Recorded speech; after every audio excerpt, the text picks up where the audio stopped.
Salam izləyicilərimiz, pasiyentimiz bizə çox tez-tez rastlaşdığımız şikayətlərlə müraciət edib. Buna baş boyun ağrıları, arterial təzyiqin yüksəlməsi, qulaqlarda küy, eşitmənin zəifləməsi, baş gicəllənmə, boyun çiyin əzələləri tonusunun yüksəlməsi, gözlərdə torlanma, baş boyun hərəkət məhdudluğu, çeynəmə əzələlərinin tez yorulması, əllərdə keymə hissiyatı, səhər yuxudan qalxarkən əllərdə şişkinlik şikayətləri ilə müraciət edib.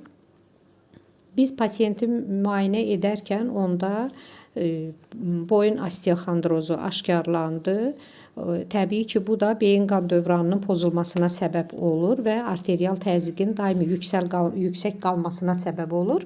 Bunları aradan qaldırmaq üçün biz ona fizioterapevtik və manual terapiya seanslarımızı tətbiq edirik. Seanslarımızdan yararlanmaq istəyənlər səhifəmizdəki WhatsApp nömrələri ilə əlaqə saxlayıb və yaxud da rəy bölmələrinə yazaraq klinikamıza yaxınlaşa bilərlər.